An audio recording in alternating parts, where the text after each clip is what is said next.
नमस्कार दोस्तों। आप में से बहुत सारे स्टूडेंट ऐसे हैं जिन्होंने कई बार सीटेट का एग्जाम दे लिए हैं लेकिन उनका रिजल्ट नहीं हुआ है और वो चाहते हैं कि उनका रिजल्ट हर हाल में इस बार हो जाए। तो उनको क्या करना चाहिए? सबसे पहले आपको समझना होगा कि आप बार बार क्या गलती कर रहे हो।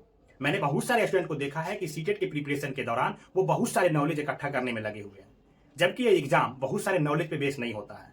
ये एग्जाम बहुत सारे प्रैक्टिस पे बेस्ड है। आप इस चीज को जब तक नहीं समझोगे आपका रिजल्ट नहीं होगा। आपको एनसीईआरटी बुक पढ़ना चाहिए कंटेंट के लिए। अगर आपको कंटेंट में प्रॉब्लम है तो एनसीईआरटी बुक पढ़िए, वहां से आपका कंसेप्ट क्लियर हो जाएगा। उसके बाद सबसे इंपॉर्टेंट है कि अगर सीटेट का प्रिपरेशन आप स्टार्ट करते हैं तो सबसे पहले सीडीपी पढ़ना स्टार्ट कीजिए। और सीडीपी के लिए कोई मैराथन देख लीजिए अच्छा टीचर का, जिनका आपको अच्छे से समझ में आता है।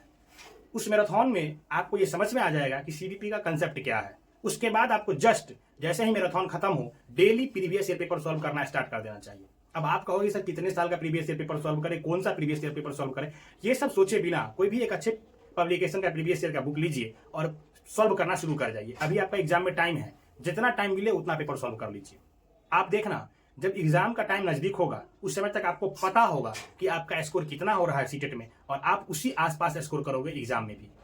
तो सबसे पहले आपको सीडीपी पढ़ लेना है। उसके बाद कंटेंट में अगर आपको प्रॉब्लम आ रही है तो कंटेंट के लिए एनसीईआरटी का बुक पढ़ लीजिए।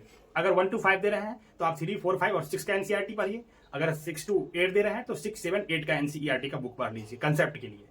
प्रीवियस ईयर पेपर देना शुरू कीजिए। प्रीवियस ईयर पेपर देने के बाद आपको दिखेगा कि आपका कमजोर पार्ट क्या है और आपका स्ट्रांग पार्ट क्या है। अगर मान लीजिए कि आपका जो पार्ट कमजोर है उसको आपको मार्क करना है और उस पर वर्क करना है। किसी भी स्टूडेंट का हो सकता है कि मैथ कमजोर होगा तो उनको मैथ पढ़ना शुरू कर देना है। मैथ में ज्यादा नहीं पढ़ना होता है, आप वही चीज पढ़ें जो प्रश्न में पूछे जा रहे हैं, प्रीवियस ईयर में पूछे गए हैं, उसी पे बेस्ड थ्योरी पढ़ें और उस प्रश्न को सॉल्व करना सीखने की कोशिश करें। Daily previous year paper solve करें। डेली जो मिस्टेक हो रहा है या जो प्रश्न आपसे नहीं बन रहा है, मैथ में जिस टाइप का प्रश्न नहीं बन रहा है उस टाइप के प्रश्न को सॉल्व करना सीखें, क्योंकि ज्यादा टाइम नहीं देना है। प्रीवियस ईयर पेपर में आप देखोगे तो क्वेश्चन रिपीट होते हैं।